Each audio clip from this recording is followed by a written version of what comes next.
Auparavant, il y avait une association ivrienne qui s'était beaucoup investie pour justement la reconnaissance de cette page d'histoire liée au colonialisme, donc le 8 mai 45 en Algérie. Voilà. Je ferme cette parenthèse.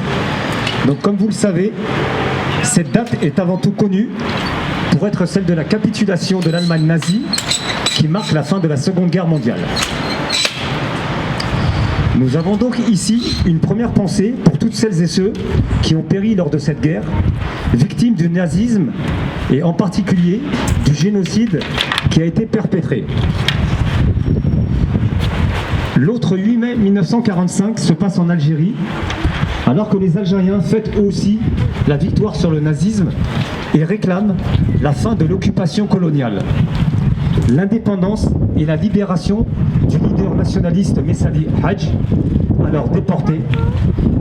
Saad Bouzid, un jeune manifestant, est assassiné par un policier français. De quoi est-il coupable?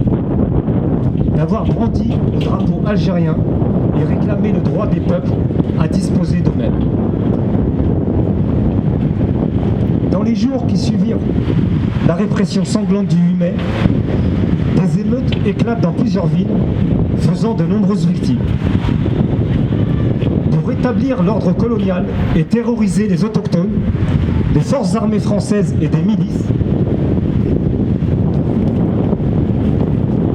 vont s'adonner à un massacre faisant entre 20 000 et 30 000 victimes. Victimes arrêtées, torturées et exécutées sommairement. Pourtant, après la défaite de juin 1940, le général de Gaulle s'était tourné vers l'Empire pour continuer la résistance au nazisme.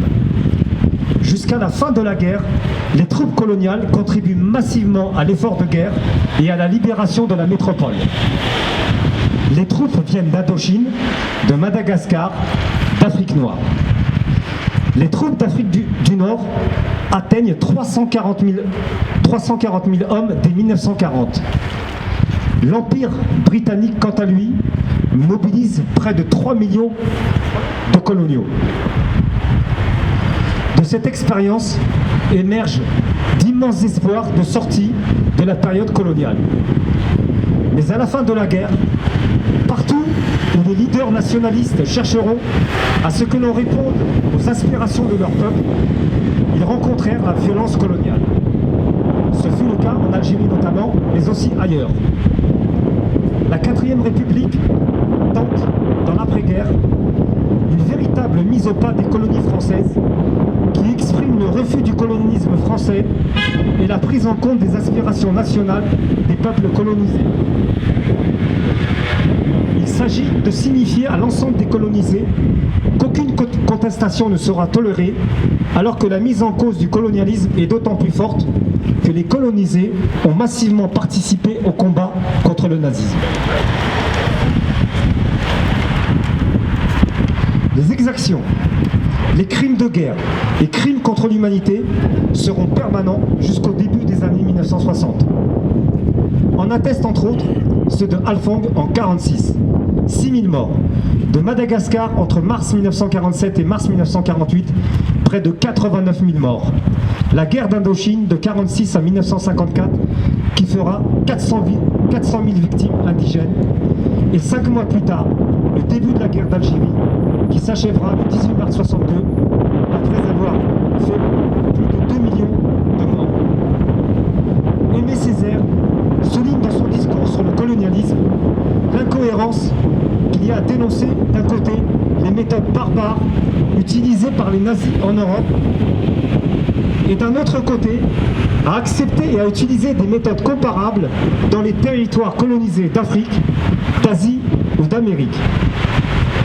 Si le nazisme même a été possible, c'est aussi que bien des pratiques étaient déjà à l'œuvre de manière massive dans les colonies, tels les crimes de masse.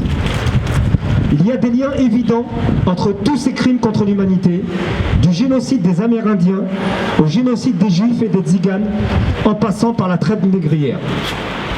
Il est important, pour réconcilier les mémoires, de reconnaître les crimes pour ce qu'ils sont et d'avoir une lecture complète de l'histoire qui reconnaisse la place et le rôle de chacun.